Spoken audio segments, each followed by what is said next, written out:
Welcome to my YouTube channel. আশা করি তোমরা সবাই ভালো আছো। এর আগের ভিডিওতে আমি তোমাদের হিস্ট্রি চ্যাপ্টারের থেকে রাষ্ট্রের প্রকৃতি এবং এর উপাদান কোশ্চেন অ্যান্সার আমি তোমাদের 3 মার্কস আর 4 মার্কসের আলোচনা করে দিয়েছি। আজকে আমি তোমাদের 8 মার্কসের কোশ্চেন অ্যান্সার আলোচনা করে দিচ্ছি। চ্যানেলে যারা নতুন, চ্যানেলটা সাবস্ক্রাইব করে রাখো, আর ভিডিওটা ভালো লাগলে লাইক এবং বন্ধুদের শেয়ার করে দিও। তাহলে বন্ধুরা, আজকে আমি তোমাদের রাষ্ট্রের প্রকৃতি এবং এর উপাদান থেকে কোশ্চেন অ্যান্সার 8 মার্কসে আলোচনা করে দিচ্ছি। আমার প্রথম প্রশ্ন,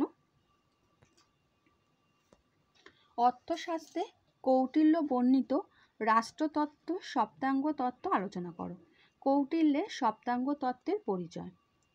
কৌটিল্য রচিত অর্থশাস্ত্রে রাষ্ট্রের বর্ণনা সপ্তাঙ্গিক রাজ্যম শব্দ দুটির উল্লেখ রয়েছে। সপ্তাঙ্গ তত্ত্ব অনুযায়ী রাজ্য বা রাষ্ট্র সর্বসমেত 7টি অঙ্গ বা উপাঙ্গ নিয়ে গঠিত। এই 7টি অঙ্গ হল স্বামী, অমাত্য, জনপদ, পুর মানে দুর্গ শহর, কোষ, দণ্ড এবং মিত্র। এই 7টি অঙ্গকে তিনি রাষ্ট্রের অপরিহার্য অঙ্গ বলে উল্লেখ করেছেন। এগুলি হলো স্বামী। কৌটিল্যে স্বামী বলতে রাজা অর্থাৎ রাজ্যের প্রধানকে বুঝিয়েছেন। তিনি রাজার 4টি গুণাবলীর প্রয়োজনীয়তার কথা বলেছেন, যথা অভিগামিক গুণ, সত্যনিষ্ঠা, ধর্মপরায়ণ, বিনয়, শিক্ষার আকাঙ্ক্ষা প্রভৃতি হলো অভিগামিক গুণ। প্রজ্ঞাপন, দ্রুত কোনো সমস্যা সঠিকভাবে বুঝে নেওয়ার ক্ষমতা, সঠিক কাজ এবং সঠিক সিদ্ধান্ত নেওয়ার ক্ষমতা হলো প্রজ্ঞাপন। উত্থান গুণ, সাহস এবং দ্রুততার সঙ্গে কাজ শেষ করার ক্ষমতা হলো এই গুণের লক্ষণ।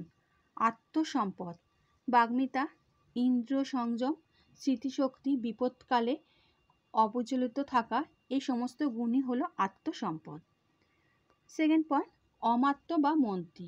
কৌটিল্য তার অর্থশাস্ত্রে বিভিন্ন ধরনের কর্মচারী বা অমাত্য এবং তাদের নিয়োগ পদ্ধতি, দায়িত্ব ও কর্তব্য আলোচনা করেছেন। অর্থশাস্ত্র অনুসারে এই রকম কয়েকজন কর্মচারী হলেন পুরোহিত, সমাত্তা, সন্নিধাতা, কোষাধ্যক্ষ, রাজদূত, দেওয়ানি ও ফৌজদারি মামলার বিচারক প্রমুখ। অমাত্যের প্রধান দায়িত্ব ও কর্তব্য হলো কোনো কাজ শুরু করার আগে তার নীতি ও পদ্ধতি নির্ধারণ করা। নেক্সট পয়েন্ট, জনপদ। জনপদ বলতে কৌটিল্যে রাষ্ট্রের ভূখণ্ড ও তার অধিবাসীদের বুঝিয়েছেন। তিনি বলেছেন, জনবিহীন জনপদ অর্থহীন। তিনি আদর্শ ভূখণ্ড বলতে উর্বর ভূমি, প্রচুর অরণ্য সম্পদ, খনিজ সম্পদ, বিভিন্ন বিশিষ্ট অঞ্চল এবং উৎকৃষ্ট মানের গোচারণ ভূমিকে বুঝিয়েছেন। কৌটিল্য বলেছেন, প্রতিটি গ্রামে কমপক্ষে 100 এবং সর্বাধিক 500 পরিবার বসবাস করবে। দুর্গ। কৌটিল্যের মতে দুর্গগুলি সাম্রাজ্যের অত্যন্ত গুরুত্বপূর্ণ অংশ। কৌটিল্য 4 ধরনের দুর্গের কথা বলেছেন। এগুলি হলো জলদুর্গ, চারিদিকে জলবেষ্টিত এলাকা নিয়ে গঠিত দুর্গ হলো জলদুর্গ। সেকেন্ড, গুহা বা পার্বত্য দুর্গ, চারিদিকে পাহাড় নিয়ে ঘেরা বা পাহাড়ের মধ্যে তৈরি হয় এই ধরনের দুর্গ। থার্ড, মরু দুর্গ। মরু প্রান্তে সংলগ্ন দুর্গগুলির নাম ছিল মরু দুর্গ। ফোর, বনদুর্গ। বনাঞ্চলে প্রতিরক্ষার প্রয়োজনে স্থাপিত দুর্গের নাম ছিল বনদুর্গ। নেক্সট পয়েন্ট, কোষ। কৌটিল্যের মতে রাষ্ট্রের শক্তি নির্ভর করে কোষ বা রাজার আর্থিক ক্ষমতার ওপর। কোষ হলো এমন এক অর্থ ভাণ্ডার যা রাজস্ব সংগ্রহের মাধ্যমে উপার্জন করেন অথবা অন্য কোনো সৎ উপায়ে সংগ্রহ করেন। অর্থের কয়েকটি উৎস হলো প্রজাদের ওপর আরোপিত ভূমি রাজস্ব, চাষিদের থেকে সংগৃহীত শস্য কর, সেচ কর, ব্যবসাদের থেকে আদায়কৃত পণ্যকর প্রভৃতি। দণ্ড। কৌটিল্যের মতে দণ্ড বা বল অর্থাৎ সেনাবাহিনীর ওপর রাষ্ট্রের স্থায়িত্ব নির্ভর করে। সেনারা রাজার ইচ্ছায় পরিচালিত হবে এবং রাজার নির্দেশ মতো কাজ করবে। দণ্ড বা বল শব্দ দ্বারা মূলত হস্তি, অশ্ব, রথ এবং পদাতিক এই চতুরঙ্গ সেনাদের কথা বলা হয়েছে। মিত্র। সপ্তাঙ্গের শেষ উপাদানটি হলো মিত্র বা সুদৃঢ়। কৌটিল্যের ধারণা মিত্র হলো সেই যার কাছে থেকে বিপদের কোনো সম্ভাবনা থাকে না। আর একদিক থেকে মিত্র বা সুদের শব্দটি বিজিগীষু জয় করতে ইচ্ছুক রাজাদের সঙ্গে মিত্রতার সূত্রে আবদ্ধকারীদের বোঝানো হয়েছে। কৌটিল্য দু ধরনের মিত্রের কথা বলেছেন, সহজ আর কৃত্রিম। পিতামহ ও পিতার সময়কাল থেকে যে ধরনের ব্যক্তিদের সঙ্গে মিত্রতার সম্পর্ক রয়েছে তারা হলো সহজ মিত্র। কৃত্রিম এই ধরনের মিত্র হলো অর্জিত মিত্র। এই ধরনের মিত্রতা স্বাস্থ্য, সম্পদ ও জীবনের নিরাপত্তা দেয়। কৌটিল্যের মতে সহজ মিত্রতা কৃত্রিমের চেয়ে উৎকৃষ্ট বা শ্রেষ্ঠ। লাস্ট উপসংহার। কৌটিল্য তার রাষ্ট্রতত্ত্বের সপ্তাঙ্গ তত্ত্বের অবতারণার মধ্যে দিয়ে রাষ্ট্রকে জীবদেহের সঙ্গে তুলনা করেছেন। জীবদেহের সঙ্গে যেমন তার অঙ্গ প্রত্যঙ্গে জৈব সম্পর্ক থাকে, তেমনি রাষ্ট্রের সঙ্গে উপযুক্ত 7টি অঙ্গের বিভিন্ন সম্পর্ক রয়েছে বলে কৌটিল্য মনে করেন। আকবর কেন মনসবদারি প্রথা প্রবর্তন করেন? এর গুরুত্ব কী ছিল? ভূমিকা। মোগল যুগে রাজনৈতিক ক্ষেত্রে একটি বিশেষ উপাদান হলো সম্রাট আকবর প্রবর্তিত মনসবদারি প্রথা। আকবর কর্তৃক এই প্রথা প্রবর্তনের প্রেক্ষাপটে বেশ কিছু উদ্দেশ্য ছিল। মনসবদারি প্রথা প্রবর্তনের কারণ। মনসবদারি প্রথা প্রবর্তনের কারণগুলি হলো নিম্নরূপ। রাজকর্মচারী সংগঠন। আকবরের রাজস্বের আগে মোগল রাজকর্মচারীদের সংগঠিত করার কোনো উদ্যোগ গ্রহণ করা হয়নি। তাই সিংহাসনে বসে আকবর মোগল সামরিক অসামরিক কর্মচারীদের সংগঠিত করার উদ্দেশ্য মনসবদারি প্রথার প্রবর্তন করেন। সামরিক বাহিনী ত্রুটি। মনসবদারি ব্যবস্থা প্রবর্তনের আগে মোগল সামরিক বাহিনীতে বেশ কিছু ত্রুটি ছিল। আকবর মনসবদারি প্রথা প্রবর্তনের মধ্যে দিয়ে এইসব ত্রুটি দূর করতে চেয়েছিলেন। তুর্ক আফগান যুগের অনুপ্রেরণা। অধ্যাপক আবুল হাজিজ মনে করেন যে আকবর তুর্ক আফগান যুগের সামরিক ব্যবস্থা দ্বারা অনুপ্রাণিত হয়ে মনসবদারি ব্যবস্থার প্রবর্তন করেন। তার মতে তুর্ক আফগান যুগে দশমিক ব্যবস্থা অনুযায়ী যে সামরিক বাহিনী গড়ে উঠেছিল তার দ্বারা অনুপ্রাণিত হয়ে আকবর মনসবদারি ব্যবস্থার প্রচলন করেন। জায়গিরদের দুর্নীতি। আকবরের পূর্বে জায়গিরদারি ব্যবস্থায় যে সংখ্যক সৈন্য রাখার শর্ত থাকত, জায়গিরদাররা বহু ক্ষেত্রে তা রাখতেন না। আবার যুদ্ধের সময় তারা সম্রাটকে বৃদ্ধ ও অকর্মণ্য ঘোড়া সরবরাহ করতেন। সুলতানি আমলে শেষ দিকে জায়গিরদারি ব্যবস্থা বংশানুক্রমিক হয়ে যাওয়ায় নিজ নিজ এলাকায় তাদের ক্ষমতা বৃদ্ধি পায়, ফলে তাদের এই প্রবণতা আরও বাড়ে। জায়গিরদারদের এইসব দুর্নীতি রোধ করার জন্য আকবর মনসবদারি প্রথা চালু করেন। নেক্সট পয়েন্ট, সরকারি আয় বৃদ্ধির প্রচেষ্টা। জায়গিরদারি প্রথার ব্যাপক প্রসারের ফলে সম্রাটের খালিসা জমির পরিমাণ হ্রাস পেয়ে সরকারি আয় কমে যায়। এই অবস্থায় খালিসা জমিকে আর জায়গিরি জমিতে পরিণত না করে মনসবদারি ব্যবস্থা পরিবর্তনের মধ্যে দিয়ে আকবর সরকারি আয় বৃদ্ধির চেষ্টা করেন। রাজকীয় সেবার ঐতিহ্য। বলা যেতে পারে আকবর প্রবর্তিত মনসবদারি প্রথা শাসককে সেবার ঐতিহ্যের অনুসরণ। সিংহাসনে বসে ভারতব্যাপী সাম্রাজ্য গঠনের পর আকবর রাজকীয় সেবার ঐতিহ্য গঠনের যে ব্যাপক কর্মসূচি নেন তারই অঙ্গ হিসাবে তিনি ভারতবর্ষ মনসবদারি ব্যবস্থা গড়ে তোলেন। প্রশাসনিক কাঠামো গঠন। আকবর কর্তৃক মনসবদারি ব্যবস্থা গড়ে তোলার পিছনে এক প্রশাসনিক কাঠামো নির্মাণের প্রয়াস ছিল। সামরিক ও অসামরিক উভয় পদের ক্ষেত্রে মনসবদার পদটি যুক্ত করে তিনি এক নতুন ধরনের প্রশাসনিক কাঠামো গড়ে তুলতে চেয়েছিলেন। মনসবদারির প্রধান গুরুত্ব। মোগল প্রশাসনের অঙ্গ হিসাবে আকবর যে মনসবদারি ব্যবস্থা গড়ে তোলেন তা নানা কারণে গুরুত্বপূর্ণ ছিল। যেমন সম্রাটের শক্তিবৃদ্ধি। আকবর ও তার পরবর্তী সম্রাটগণ মনসবদারি প্রথার সাহায্যে এক বিশাল সৈন্যবাহিনী গড়ে তোলেন। মনসবদাররা সম্রাটের প্রিয় পাত্র হওয়ায় সম্রাটের প্রতি তারা আনুগত্য জানান এবং সর্বশক্তি দিয়ে সম্রাটের হাত শক্ত করেন। অভিজাতদের আধিপত্য ধ্বংস। মনসবদারি প্রথার ফলে মোগল প্রশাসনে বিদেশি অভিজাত শ্রেণী যথা উজবেগি, আফগানি, ইরানি ও তুরানিদের আধিপত্য নষ্ট হয়। পাশাপাশি জাতিভিত্তিক মনসবদারি প্রথা চালু হওয়ায় ঐক্যবদ্ধভাবে বিভিন্ন জাতি কর্তৃক সম্রাটের বিরোধিতার পথ বন্ধ হয়। শক্তিশালী প্রশাসন গঠন। মুঘল প্রশাসন মনসবদারির পথ বংশানুক্রমিক ছিল না, ফলে যোগ্য ব্যক্তির পদ লাভ করার সুযোগ ছিল, যা শক্তিশালী প্রশাসন গঠনে সহায়তা করে। সামন্ত প্রথার উত্থানের বাধা।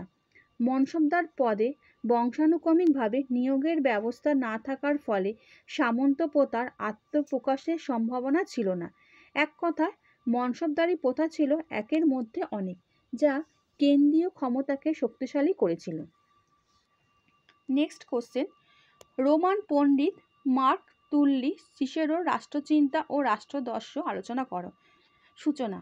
রোমান চিন্তাবিদদের মধ্যে এক উল্লেখযোগ্য ব্যক্তিত্ব হলেন মার্ক তুল্লি সিসেরো। তিনি পূর্ব প্রচলিত রোমান রাষ্ট্র ব্যবস্থার যাবতীয় রীতিনীতিকে সংশোধনের উদ্যোগ নেন এবং রোমান আইন তত্ত্বকে বিশ্বজনীনতার আদর্শের উত্তরণ ঘটান। সিসেরো রাষ্ট্রচিন্তা। উৎস: প্লেটো, অ্যারিস্টটল, পলিবিয়াস এবং স্টয়িকদের মতবাদ সিসেরো রাষ্ট্রচিন্তাকে সবথেকে বেশি প্রভাবিত করে। পাশাপাশি সমকালীন রোমের সমাজজীবন এবং রাজনীতির গতিপ্রকৃতি তার রাষ্ট্রচিন্তার মূল উৎস ছিল। নেক্সট, সরকার। সিসেরো রাষ্ট্রতন্ত্র, প্রজাতন্ত্র এবং গণতন্ত্র এই তিন ধরনের সরকারের উল্লেখ করেছেন। তিনি বলেছেন, একজনের শাসন হলো রাজতন্ত্র, কয়েকজনের শাসন হলো প্রজাতন্ত্র, বহুজনের বা সমাজের সকলের শাসন হলো গণতন্ত্র। এই তিন ধরনের সরকারের গুণাবলী সমন্বয়ে গড়ে ওঠা মিশ্র সরকারই হলো সর্বোৎকৃষ্ট। আইনগত ধারণা। প্রথম পয়েন্ট, মূল বক্তব্য সমূহ। সিসেরোর মতে আইন মানবিক চিন্তার ফসল নয়, তা হলো শাশ্বত সনাতন। নেক্সট, বাস্তব রীতির ওপর গড়ে ওঠে আইন, যা সমগ্র বিশ্বকে চালনা করে। নেক্সট পয়েন্ট, আইন হলো ঈশ্বরের প্রাথমিক ও চূড়ান্ত ইচ্ছা, যা যুক্তি দিয়ে বাধা ও বাধ্যতার দ্বারা সমস্ত কিছুকে পরিচালিত করে। নেক্সট, সিসেরোর ধারণা পশু জগৎ আইনের তাৎপর্য বোঝে না, কিন্তু তারাও সহজাত প্রকৃতি গুণে আইন মেনে চলে। লাস্ট, পৃথিবীর শ্রেষ্ঠ জীব মানুষই কেবলমাত্র তার চিন্তা শক্তির দ্বারা আইনের প্রয়োজনীয়তা বা তাৎপর্য বুঝতে পারে। তারপরে হচ্ছে প্রাকৃতিক আইন। সিসেরোর ধারণা প্রাকৃত আইন ঈশ্বরের তৈরি, তাই একে লঙ্ঘন করা যায় না। বিশ্বের সর্বত্রই এই প্রাকৃতিক আইনের অস্তিত্ব রয়েছে। তারপরের পয়েন্ট, ন্যায় বিচার। সিসেরোর ধারণা প্রাকৃত আইনের যথার্থ প্রয়োগ ঘটলে সমাজে ন্যায় বিচার প্রতিষ্ঠা হতে পারে। সিসেরোর ধারণা রাষ্ট্রের সমস্ত আইন ও সমাজের সমস্ত প্রথা যখন যুক্তিবাদী আইন দ্বারা পরিচালিত হবে, তখন সমাজে ন্যায় বিচারের প্রতিষ্ঠা ঘটবে। লাস্ট পয়েন্ট, প্রাকৃতিক সাম্য। সমগ্র বিশ্ব প্রকৃতি জুড়ে প্রাকৃতিক সাম্যের অস্তিত্ব বিদ্যমান। সমতার নীতি মেনেই ব্যক্তি, সমাজ ও রাষ্ট্রজীবন পরিচালিত হয়। সিসেরো প্রাকৃতিক সাম্যনীতির সাহায্যে কৃতদাস সহ সমাজের সমস্ত শ্রেণীর মানুষকে সমান সুযোগ সুবিধা দানের পক্ষপাতী ছিলেন। সমালোচনা। সিসেরো রাষ্ট্রচিন্তা পরবর্তীকালে বিভিন্ন দার্শনিকদের কাছে সমালোচিত হয়েছে। গেটেল বলেছেন, সিসেরো রাষ্ট্রতত্ত্বে তেমন কোনো মৌলিকতা ছিল না। সমালোচকদের মতে সিসেরো উদ্ভাবনশীল চিন্তাবিদ ছিলেন না। সিসেরোর আইনি ভাবনা ও মৌলিক ছিল না, তা ছিল গ্রিক ও নির্বিকারবাদী ধারণার অনুসারী। সিসেরোর রাষ্ট্রাদর্শ। বিশ্ব সমাজ গঠন। সিসেরো রাষ্ট্রাদর্শের ধারণা মেলে তার দুই রাজনৈতিক গ্রন্থ the public and the laws থেকে। সিসেরো এই বিশ্বের সমস্ত রাষ্ট্রকে নিয়ে একটি আদর্শ রাষ্ট্র সমবায় বা কমলেট গড়ে তুলতে চেয়েছিলেন। নেক্সট, উৎপত্তির কারণ। সিসেরোর ধারণা ব্যক্তির স্বাভাবিক সামাজিক প্রবণতা এবং তাদের সম্মিলিত ইচ্ছার কারণে রাষ্ট্র গড়ে ওঠে। সিসেরো মনে করেন কোনো আবেগ বা স্বার্থ নয়, সাধারণ যুক্তি দ্বারা পরিচালিত হয়ে বিবর্তনের পথ ধরে রাষ্ট্র গড়ে উঠেছে। লাস্ট, রাষ্ট্রতন্ত্রের মূল কথা। রাষ্ট্রতত্ত্বের মূল কথা। সিসেরো রাষ্ট্রতত্ত্বের মূল কথা হলো, রাষ্ট্র এমন এক নৈতিক সংস্থা যা কিছু ব্যক্তির সম্মিলিত প্রচেষ্টার ফলে গড়ে উঠেছে। রাষ্ট্র হলো আইনের দ্বারা প্রতিষ্ঠিত একটি সামাজিক সংগঠন যা বৃহত্তর সামাজিক কল্যাণে নিয়োজিত। রাষ্ট্র একদিকে আইনি সংস্থা ও অপরদিকে ন্যায়ের প্রতীক, তাই শাসক ও শাসিত উভয় রাষ্ট্রকেই মেনে চলতে বাধ্য। লাস্ট, রাষ্ট্র একটি যৌথ সংস্থা, প্রতিটি নাগরিকেরই সদস্য। এরপর আসছি মূল্যায়ন। পাশ্চাত্য রাষ্ট্রচিন্তার প্রাচীন ব্যাখ্যাকারদের মধ্যে প্লেটো ও অ্যারিস্টটলের পরেই সিসেরোর স্থান। বিশ্বজনীন আদর্শের প্রেক্ষাপটে বিশ্ব সমাজ বা রাষ্ট্র সমবায় গঠনের তত্ত্ব রাষ্ট্রচিন্তার জগতে এক নবদিগন্তের উন্মোচন ঘটায়। নেক্সট কোশ্চেনে আসছি, টমাস ক্রমওয়েল সংস্কারগুলি আলোচনা করো, অথবা ইংল্যান্ডের ধর্ম সংস্কার আন্দোলনে কার্যকরী করতে টমাস ক্রমওয়েল কী কী পদক্ষেপ গ্রহণ করেছিল। যে কোনো দুটো কোশ্চেন আসলে, যে কোনো একটা আসলে তোমরা এই উত্তরটা লিখতে পারো।